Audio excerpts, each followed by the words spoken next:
super soft, spongy banana cake with a frosting which is not made using whipping cream. Super smooth eggless without using gelatin or agar. So let's begin the recipe.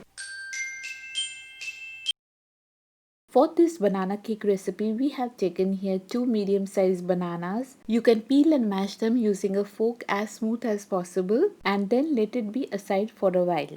Taking a big mixing bowl, we will add half cup of oil, a little less than half cup of grounded sugar. If you like more sweet, you can take full half cup of sugar.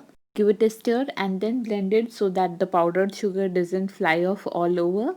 Use a whisk or a hand blender. After sugar and oil blends together like a thick paste, we will add 1 cup of curd. If the curd is made by full fat milk, it's more better.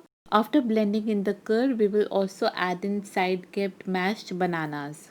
Banana too needs to be homogeneously incorporated. And after we are done with the blending of wet ingredients, we will move on to the dry ingredients. Over a sieve, gradually drop 2 cups of all-purpose flour maida. We will sift it. Next, we also need to add in 1 teaspoon of baking powder and half a teaspoon of baking soda. For the dry ingredients, that is all that we need to add it. Let's now mix it first and then we need to blend it. You can do it using a hand blender or a spatula. At this point, after blending, cake batter seems to be a bit thicker.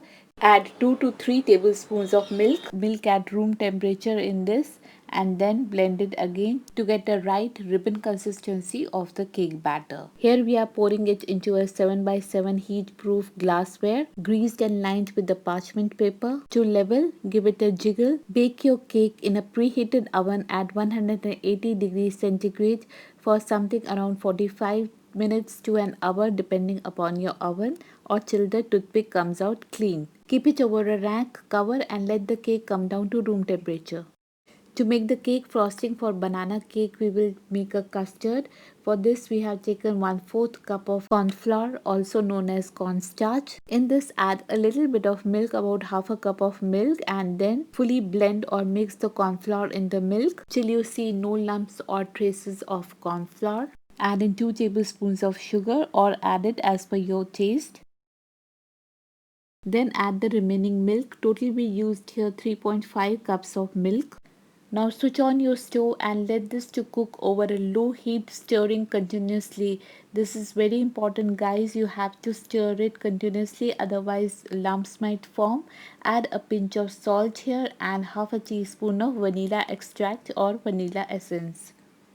We require a smooth, thick paste-like consistency, so we are required to stir it continuously. Now in between we added less than a pinch of yellow food color. This is optional. Also add in about 20 grams of butter, salted or unsalted. Keep on stirring and cooking. This will take lot of your patience and elbow grease. You can see the consistency is still on a thinner side. Keep on cooking till we arrive at this consistency. This seems to be perfect now. At this point, we will put off our gas stove and transfer this to a heat safe bowl. Cover the bowl with the cling film so that no skin forms upon the surface and let this to get chilled for an hour in the fridge. Our banana cake has also come down to room temperature. Now time to demold it. Remove the parchment paper and then we will carefully slice off the upper dome part of the cake. Make it smooth and even. We will flip and apply the cream on the lower side so that we don't require to slice it further. Now it has been an hour and our made custard cream has also cooled down. We will whisk it a little bit so that it becomes smooth and apply a thick layer of the cream over your cake. Make it smooth and that's it what we have to do. Guys, the cake is already looking delicious, gorgeous and tempting. Just to make it look more appealing, we'll trim off the edges and you can see how beautifully the cake has baked. Do try out and enjoy this easy, simple banana cake. Leaving your feedback and comments in the comment section below. If you like the recipe, do give it a thumbs up and don't forget to subscribe our channel hitting the bell icon to get the latest recipe updates. Till we meet again, enjoy and bye-bye.